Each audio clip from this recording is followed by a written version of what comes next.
carta a los Gálatas capítulo 1. Nos quedamos en el verso 11 y hoy vamos a leer Gálatas capítulo 1 del verso 11 al verso 17.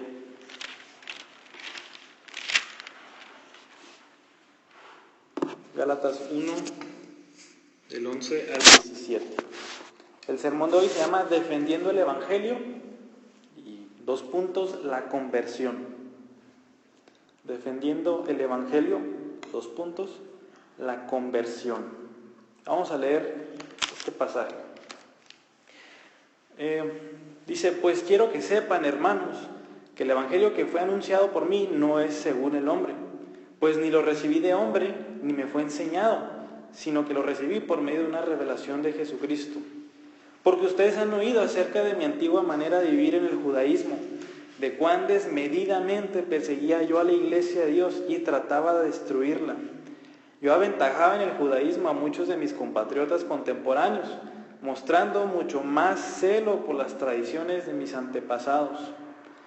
Pero cuando Dios, que me apartó desde el vientre de mi madre y me llamó por su gracia, tuvo a bien revelar a su Hijo en mí para que yo lo anunciara entre los gentiles, no consulté enseguida con carne y sangre, ni subí a Jerusalén a los que eran apóstoles antes que yo, sino que fui a Arabia y regresé otra vez a Damasco.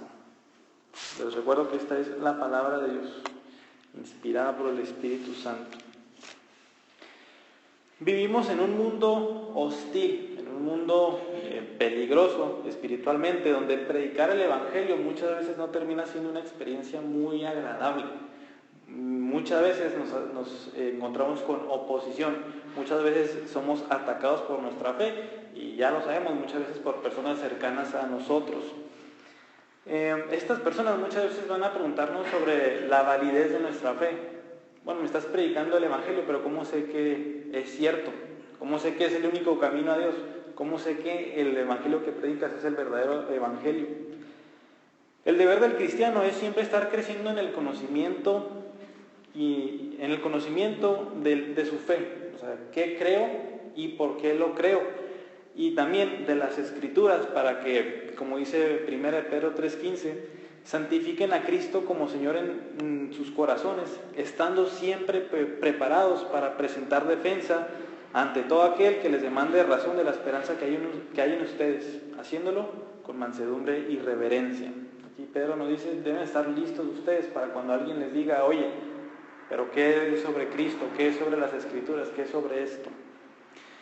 Pero muchas veces tenemos a lo mejor poco tiempo en la fe, o a lo mejor tenemos un conocimiento no tan exhaustivo de nuestra fe.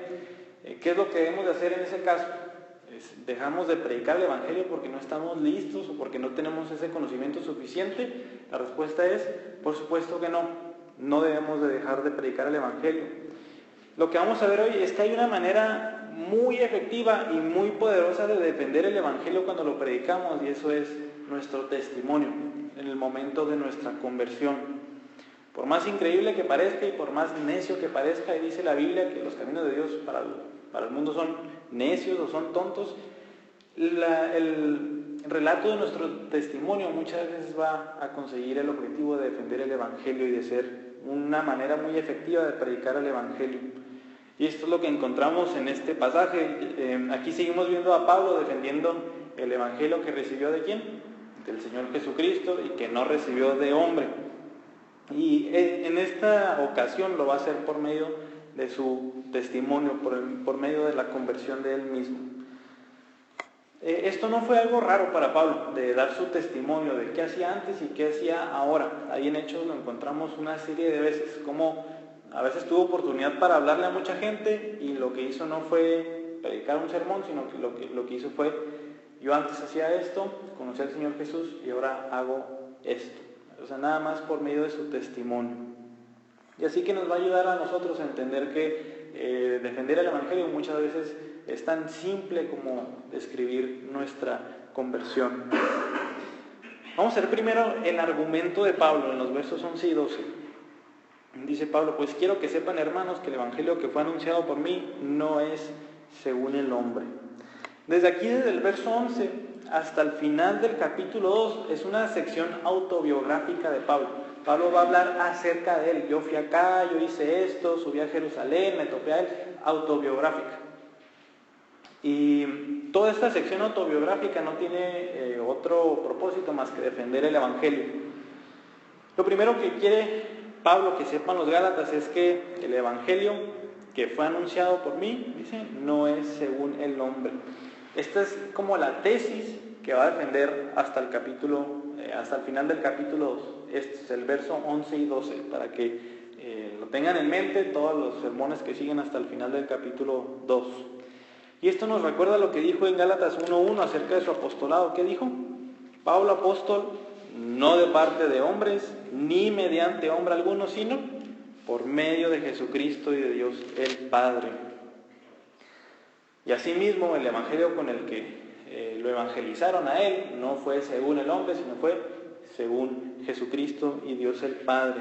Acuérdense que Pablo no fue un discípulo del Señor Jesús en su ministerio terrenal, ni se convirtió con la predicación de los apóstoles. El caso de Pablo fue muy específico y lo vimos ya las 2 semanas anteriores. Aquí en el verso 2 dice Pablo, pues ni lo recibí de hombre, ni me fue enseñado, sino que lo recibí por medio de una revelación de Jesucristo. Aquí cuando Pablo dice, no lo recibí, la palabra recibir siempre se usa en el Nuevo Testamento para recibir, bueno, no voy a usar la misma palabra, para aprender una enseñanza, pero como en cadena o como por tradición. A ver si nos queda más claro.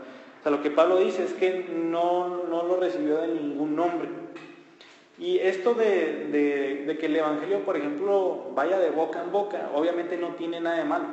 De hecho, cuando los discípulos creyeron, después de Pentecostés, y aún no teníamos el Nuevo Testamento, ellos cómo predicaban el Evangelio, por medio de la voz, y los que lo recibieron, ¿cómo lo hacían? Por medio también de su voz. Entonces ahí fue por tradición, usando tradición en un sentido diferente al catolicismo romano, a tradiciones que condenan a Jesucristo, que ahorita vamos a ver. Pero tradición es pasar de voz en voz, eso es lo que significa tradición. Aquí Pablo, fíjense lo que está haciendo, les está diciendo a los Gálatas, este evangelio que estoy defendiendo, no lo recibí por tradición, no me lo dijo él, que se lo dijo a él, que se lo dijo a él, que se lo dijo a él. ¿Qué hubiera pasado si Pablo hubiera recibido el evangelio así? Los Gálatas tendrían con qué decirle a Pablo que su evangelio no era el verdadero. Acuérdense que los Gálatas se habían apartado del evangelio. Y enseguida dice, ni me fue enseñado, o sea, tampoco fui como una clase de un maestro cristiano y yo aprendí las verdades del evangelio ahí. Tampoco así fue como yo conocí el evangelio. ¿Cómo lo recibió? Por medio de una revelación de Jesucristo. Así fue como lo recibí. Ningún ser humano evangelizó a Pablo, ningún ser humano le enseñó las verdades centrales del evangelio, sino que las recibió por medio de una revelación directa de parte de Jesucristo. Ya sabemos que eso es en Hechos 9, cuando se le aparece el Señor Jesucristo resucitado, le dice, Saulo, Saulo, ¿por qué me persigues? Ahí fue el momento de la conversión de Pablo. Quiero que veamos 1 Corintios 15:3 para ver si hay algún conflicto entre estos dos pasajes, porque en 1 Corintios 15:3 dice Pablo, porque yo les entregué en primer lugar lo mismo que recibí. ¿Se fijan que está usando la misma palabra ahí? Le estoy dando lo mismo que recibí, que Cristo murió por nuestros pecados conforme a las Escrituras, y continúa diciendo que fue sepultado y que resucitó el tercer día conforme a las Escrituras. Entonces, ¿cómo está que en 1 Corintios 15 dice Pablo, yo recibí que el Evangelio, pues, ¿no? Parece que son las verdades del Evangelio, y aquí en Gálatas, ¿qué dice? No lo recibí de parte de ningún hombre. O sea, ¿qué está pasando ahí? ¿Qué está diciendo Pablo? Obviamente esto es una aparente contradicción. Recuerden que en la Biblia no hay errores, no hay contradicciones. Lo que recibió de parte de Jesucristo fue el Evangelio y las verdades centrales en él. Lo que recibió de parte de hombres, por ejemplo los apóstoles, lo vamos a ver la semana que entra, fue, por ejemplo, se topó con Pedro y le dijo, a ver, tú estuviste con el Señor Jesús, ¿cómo fue? ¿Qué enseñó? ¿Cómo fue resucitado? Porque ¿quién lo vio? Pedro. Eso fue lo que recibió el apóstol Pablo de parte de hombres. Ahí en 1 Corintios 15 sigue diciendo, se le apareció a los 12 y se le apareció a más de 500 en una ocasión. Esa información obviamente la recibió de parte de los apóstoles o de los mismos testigos. Pero las verdades centrales del Evangelio no negociables que estaba disputando ahí con los Gálatas, no. Por medio de una revelación directa del Señor Jesucristo. El argumento de Pablo es como que muy simple. Si se fijan, ya acabamos con la tesis de Pablo. Es lo único que dice. El evangelio que yo recibí no es de parte de hombre, sino de parte del Señor Jesús. Lo irónico aquí es que quienes sí recibieron un evangelio diferente por parte de hombres.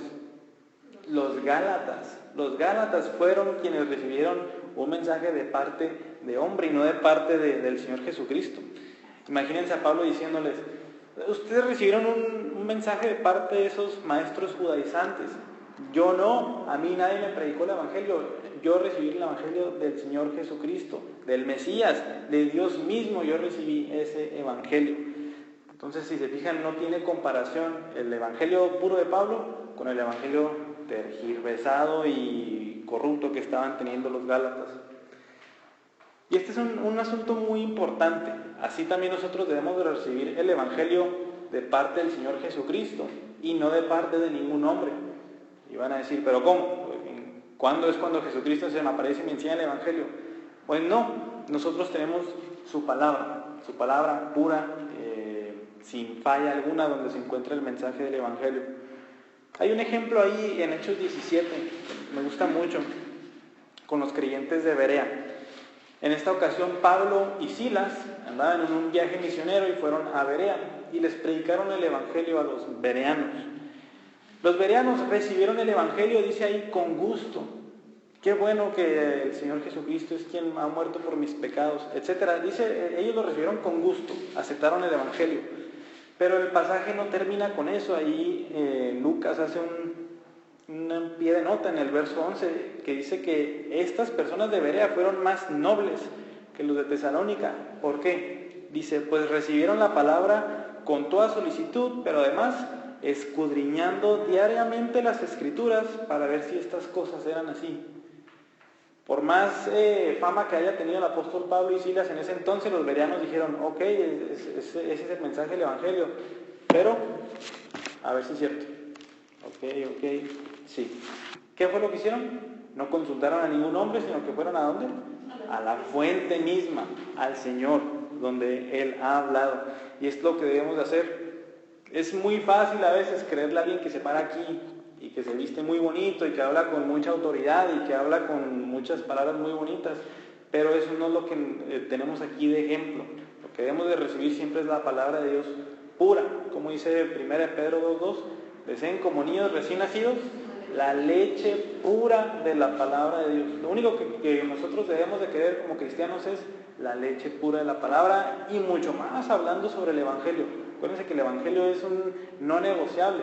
Si no tenemos bien el evangelio que vimos la semana pasada, no tenemos salvación, no tenemos nada. Y si lo tenemos correcto, tenemos la vida eterna.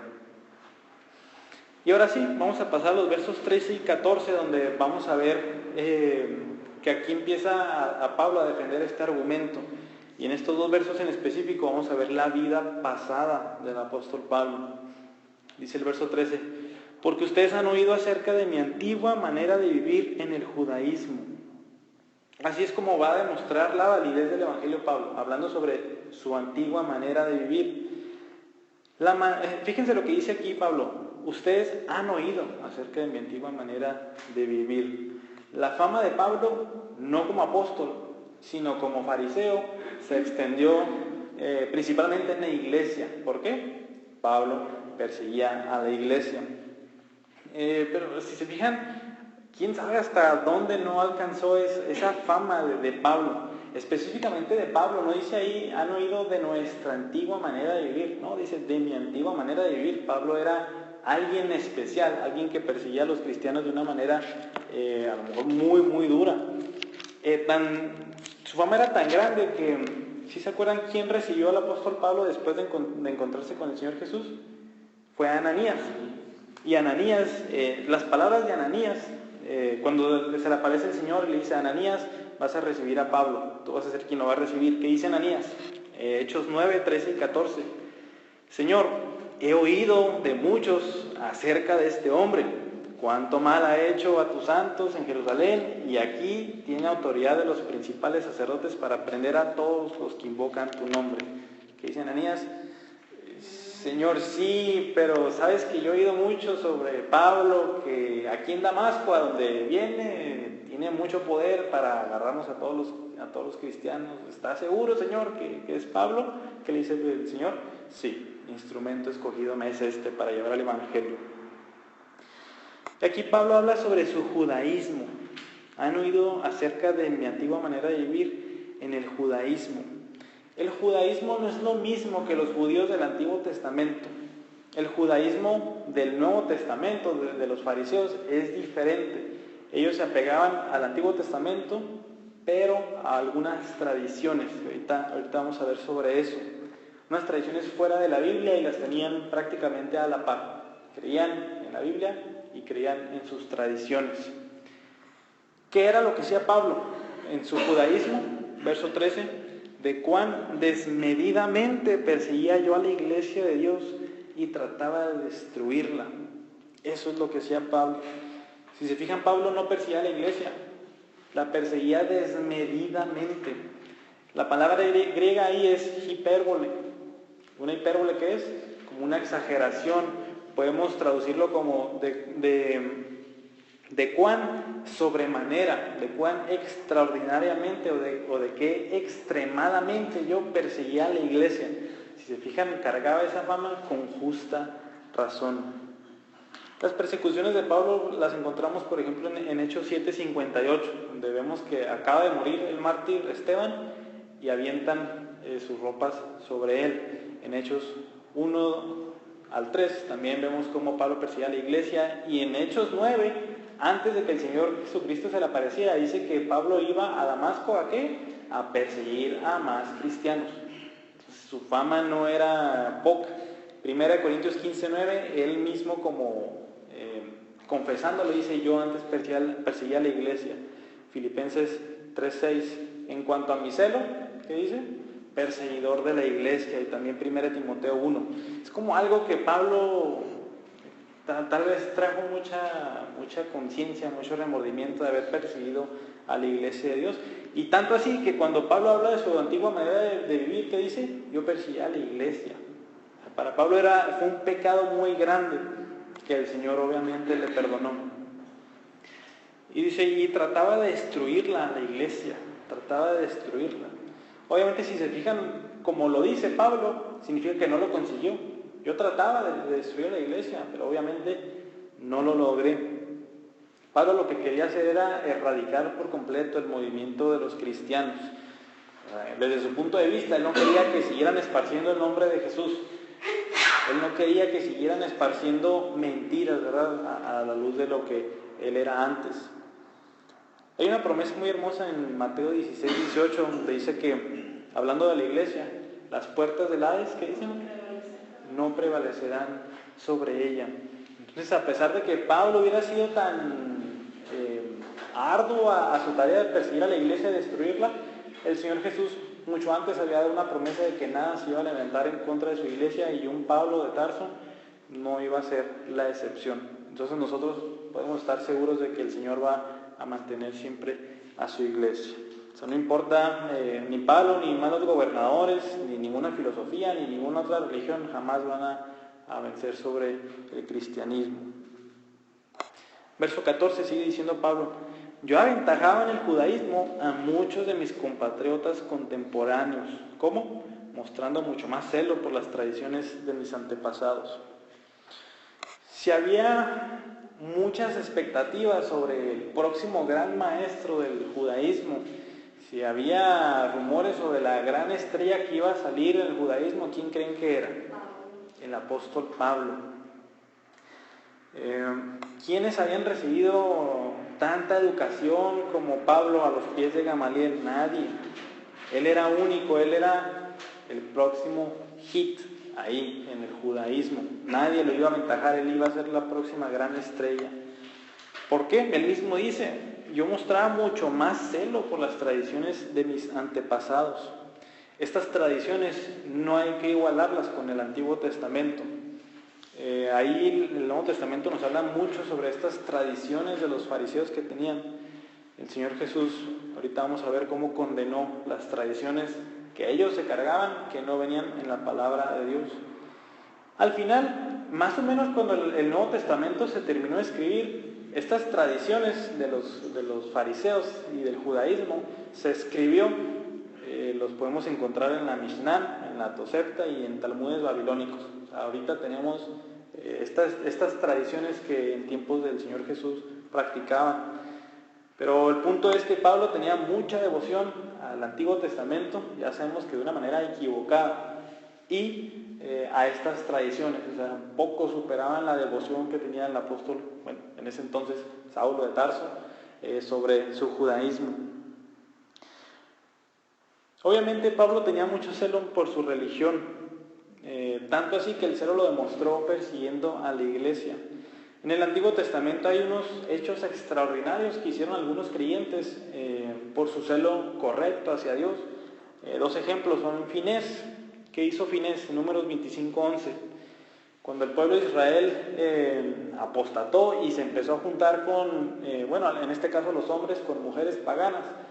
Hubo un israelita en particular que agarró una madianita y enfrente de todos, dice el pasaje, enfrente de todos, aún inclusive de Moisés, se fueron a tener acto sexual, y Finés, dice, lleno de un celo, agarró una lanza y los traspasó a los dos, y así terminó la plaga en Israel. Si fijan, es un celo muy grande que la Biblia aplaude en este caso.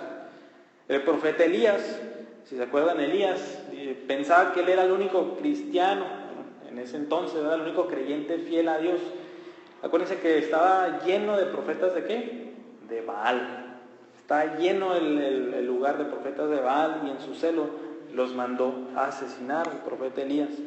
Acuérdense que son ejemplos únicos que nos hablan de la devoción que tuvieron estas personas. Entonces Pablo pensaba que él, al perseguir a los cristianos, hacía lo mismo que ellos, que el apóstol Pablo tenía a lo mejor ese celo tan ardiente que lo llevó a perseguir a los cristianos, pensando que agradaba al Señor. Aquí el punto es que no importa cuánto celo pueda llegar a tener alguien en su religión. Si este celo obviamente es un celo equivocado, si este celo es un celo sin conocimiento, eso no le sirve de nada a nadie. De hecho, una de las maneras en que se manifiesta el pecado en una persona es en una ciega devoción a una religión. Dejando al verdadero Dios, se van a adorar a cualquier otra cosa y ciegamente. A él nadie le toca a su Dios, a él nadie le toca a su religión, él simplemente la sigue. Y no me tienen que creer a mí. El apóstol Pablo en Filipenses 3, del 7 al 9, cuando habla sobre este judaísmo tan ferviente que él abrazaba, ¿qué dice al final? Todo esto lo tengo como pérdida. Hablando en términos contables, números rojos, esto no me servía de nada. Al contrario, esto que yo hacía, ¿qué? Era para mi mal. Yo no hacía esto para Dios. Y dice, y todo esto lo tengo por basura, con tal de conocer realmente a Dios a través de Cristo Jesús. El único celo que agrada a Dios es aquel que va de acuerdo a lo que Él manda. Nuestro celo a Dios nunca debe ser un celo religioso. Por ejemplo, no es que yo siempre voy a la iglesia, nunca falto. ¿Pero por qué lo haces? ¿Por Dios o nada más por un simple celo de nada más no faltar y pensar que agradas a Dios por tus actos? Cristo mismo condenó a los fariseos, Mateo 15, del 7 al 9, por seguir este tipo de tradiciones, por seguir este tipo de prácticas que no tienen nada que ver con lo que Él ha dicho. Dice Mateo 15, del 7 al 9, hablándole directo a los fariseos: hipócritas. ¿Qué es un hipócrita? Alguien que aparenta algo, pero la verdad es totalmente contraria. Hipócritas, bien profetizó Isaías de ustedes cuando dijo: este pueblo con los labios me honra, pero su corazón está muy lejos de mí. Pues en vano me rinden culto enseñando como doctrinas preceptos de hombres. Ellos enseñan doctrinas de hombres, Ahí los profetas que dicen cosas que yo no mandé, ni siquiera me pasaron por la cabeza, ustedes están haciendo. La manera en que nosotros agradamos a Dios es como dijo Cristo, Juan 14:15. Si ustedes dicen que me aman, ¿qué van a hacer? Mi palabra guardarán, van a guardar mis mandamientos, no sus mandamientos. He aquí la diferencia entre un celo genuino y un celo equivocado, como el mismo apóstol Pablo reconoce que tenía mal. Esta es la antigua manera de vivir del apóstol Pablo. ¿Qué pasó después? Vamos a ver que sigue defendiendo su tesis, pero ahora con su conversión. Verso 15. Es bien padre cuando en la Biblia vemos un pero. Pablo acaba de escribir su vida, pero ¿qué dice enseguida en el verso 15? Pero cuando Dios, que me apartó desde el vientre de mi madre y me llamó por su gracia, etc. Desde donde Pablo rastrea su llamado al apostolado y su conversión. Si se fijan, Pablo no lo hace en el momento en que Cristo se le apareció, ni siquiera cuando él se arrepintió de sus pecados y confió en Cristo para su salvación. Ahí Pablo no rastrea su salvación. ¿Qué dice? El Señor me apartó desde el vientre de mi madre. Y aquí hablando sobre el llamamiento de Pablo como apóstol, el Señor no escogió a Pablo porque Judas se le echó para atrás. Eso fue lo que hablamos ahorita sobre la providencia de Dios. O sea, el plan de Dios siempre fue tener a Pablo como un apóstol y a Judas no como un apóstol. Este plan ya estaba hecho desde la eternidad pasada. Y de hecho aquí Pablo, muy padre, usa el lenguaje de los profetas Isaías y Jeremías en el contexto de su propio llamamiento, en el llamamiento de los profetas. Isaías 49:1 dice cómo el Señor lo llamó profeta desde que estaba en el vientre de su madre. Y este famoso versículo de Jeremías 1:5, cuando dice Jeremías que el Señor lo conoció antes de que fuera formado en el seno materno y fue consagrado como profeta, antes de ser concebido en el seno materno. Aquí Pablo otra vez, otras cachetadas con guante blanco a los Gálatas, para recordarles que la salvación es por gracia, por la fe y no por obras. Dice que me apartó desde el vientre de mi madre y me llamó por su gracia. No fui salvo porque yo creí, bueno sí, pero no en el sentido de que fue una obra mía. Yo no hice esto, así diciéndole a los Gálatas, yo no me circuncidé para ser salvo, yo no hice esto, yo no hice lo otro. ¿Qué fue lo que pasó? El Señor me llamó por su gracia, eso fue lo que sí pasó.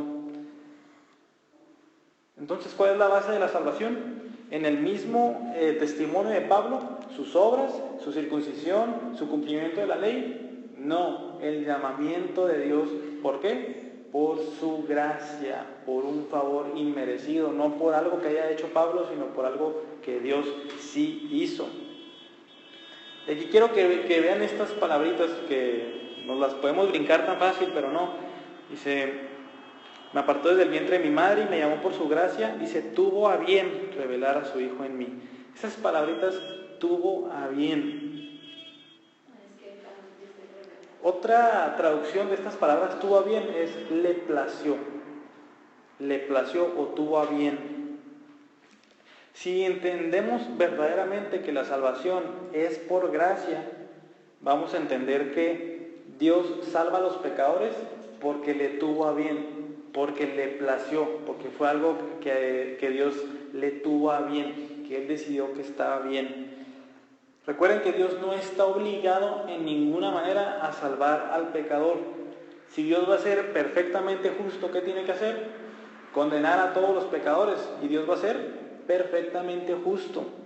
Pero no, a Dios le tuvo a bien y le plació mostrar su gracia y mostrar su amor con algunos pecadores. Quiero que nos salga la pregunta, ¿para qué? ¿Por qué? ¿Por qué Dios hizo eso? O sea, ¿por qué no nada más fue justo? ¿Por qué fue justo y misericordioso y lleno de amor? Quiero que escuchemos las palabras de Efesios. Está a la vuelta, Efesios 1, 11 y 12. Obviamente no voy a hablar sobre Efesios 1 porque Efesios 1 es un capítulo tremendísimo. Nos llevaría muchas semanas ver nada más el capítulo 1.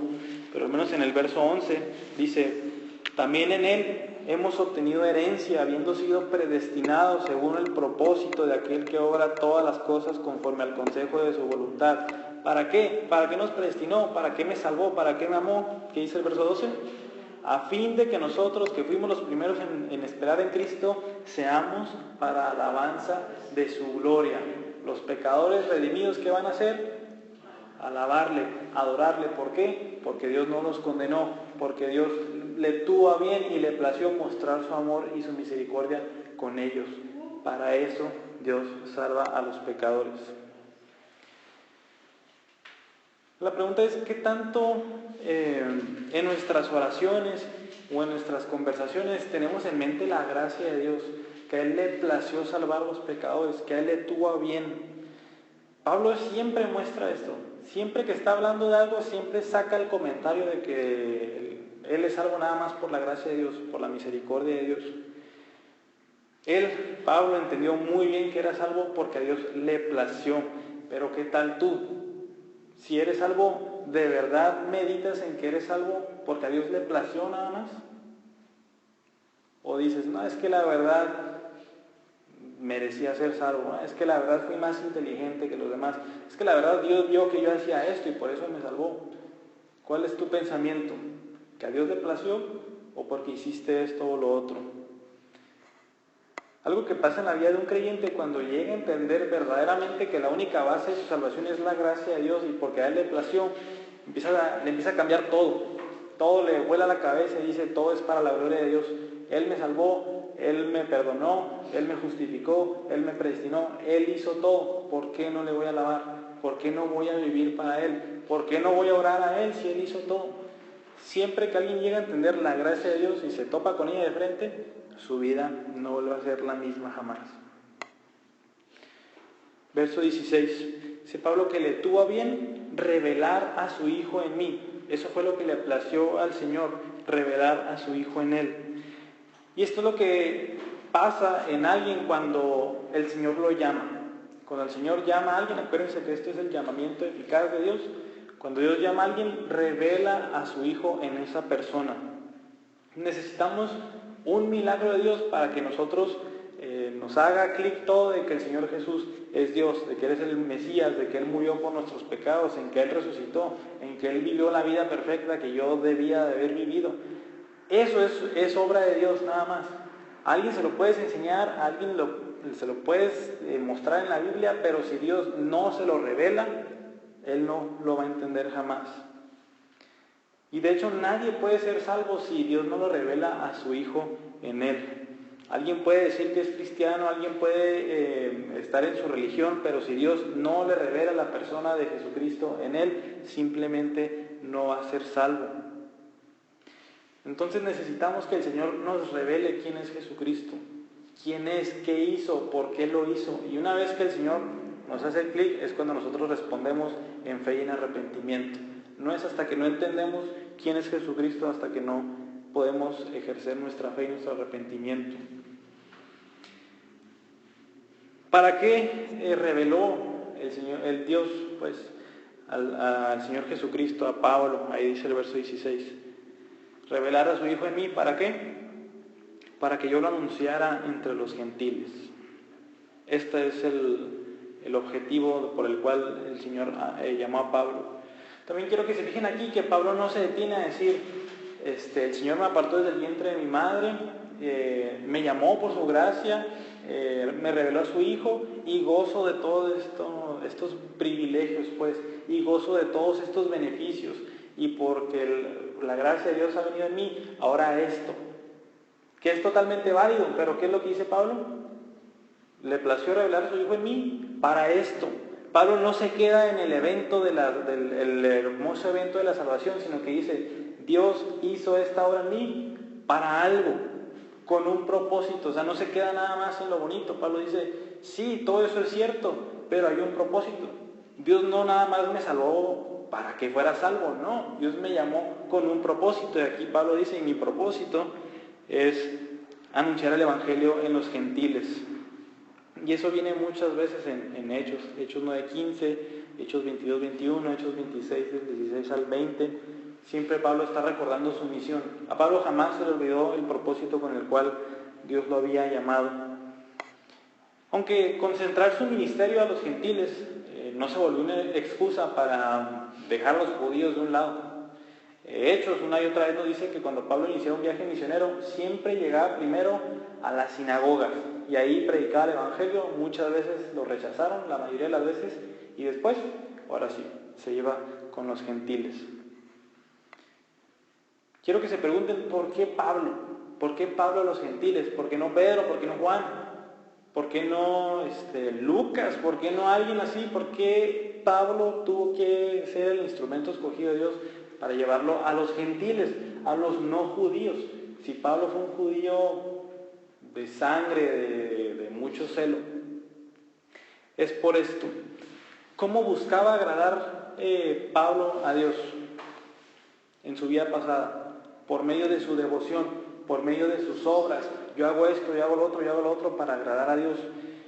¿Qué mejor él, quien se dedicó tanto a eso y entendió que eso no le valía de nada, para ir con los no judíos a decirles, no es por medio de las obras, no es cumpliendo la ley? Yo lo sé, yo lo intenté y todo eso que vimos ahorita lo tengo por basura, todo eso lo tengo como una pérdida, no es por ahí, es nada más por la fe en Cristo.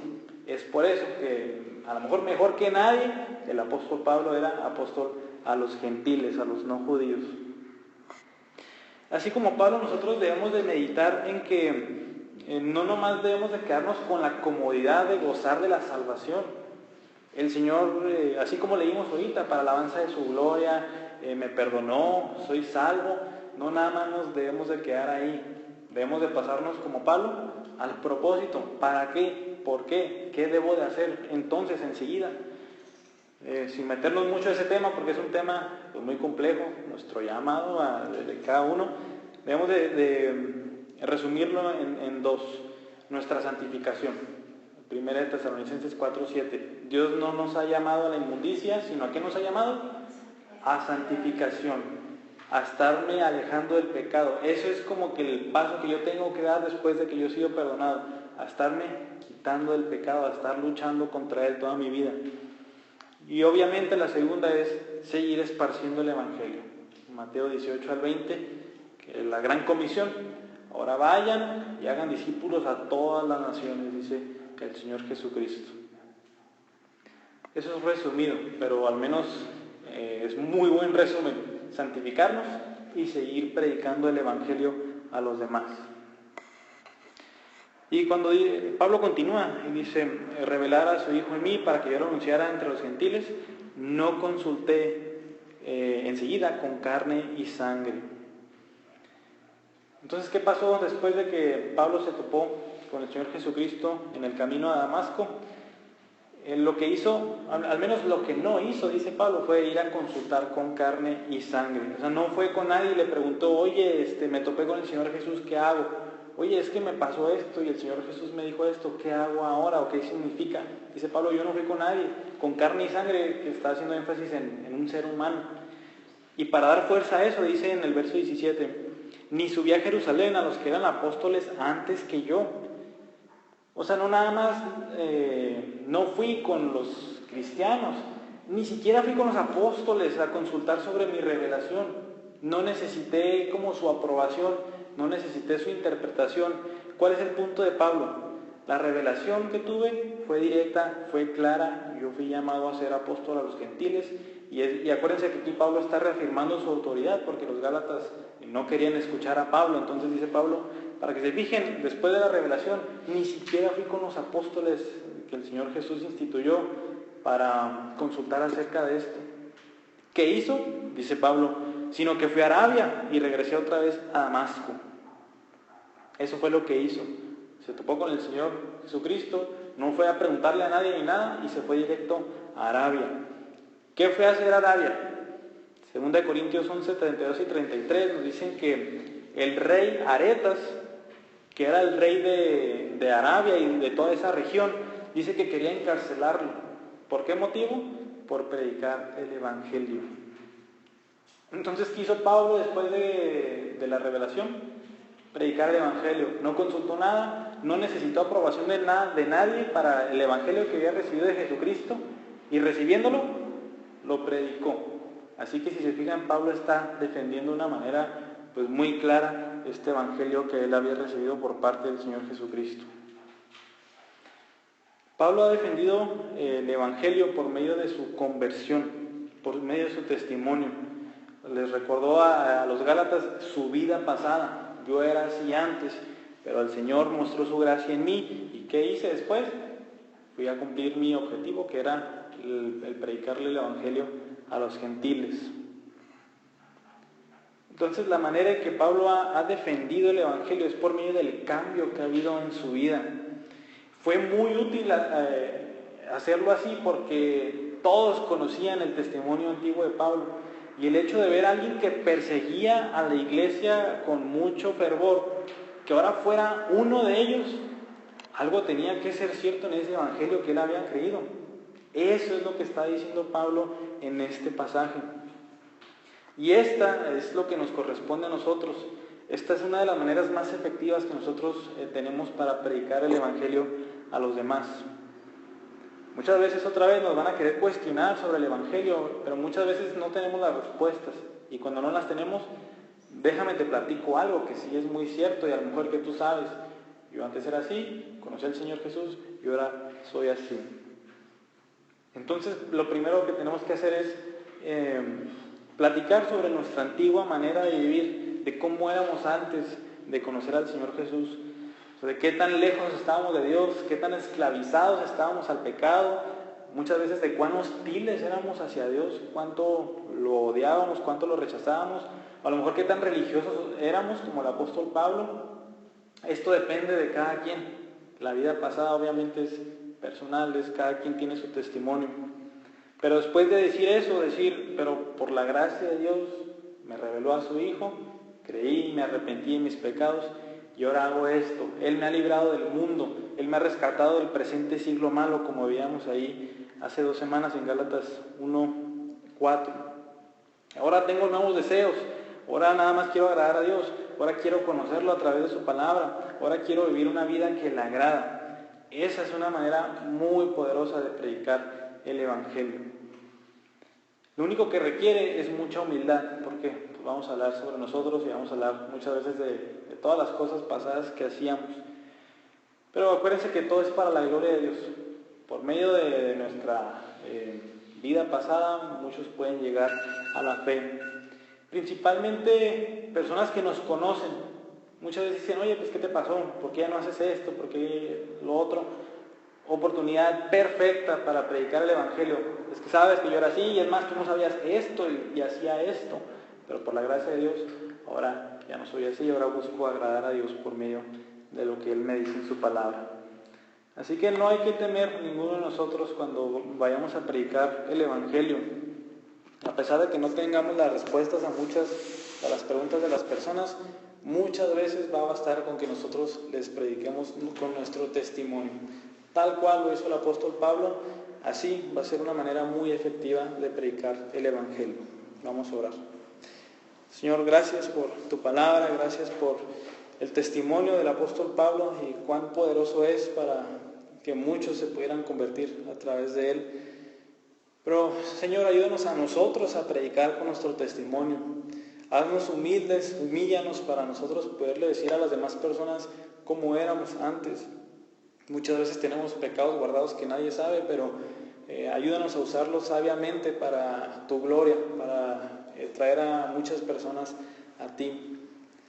La mejor defensa del evangelio siempre va a ser por medio de algo visible, y eso visible somos nosotros. Nosotros hemos sido perdonados, hemos sido limpiados, hemos sido santificados, y hay que aprovechar con las personas que nos rodean y que han visto el cambio para predicarles y enseñarles que la única razón, el único motivo por el cual hemos sido transformados ha sido por medio del evangelio, por medio de las buenas noticias del Señor Jesucristo para los pecadores, y que ellos, todos los que nos escuchen, pueden tener la misma experiencia de dejar su vida de pecado y de volverse al Dios vivo.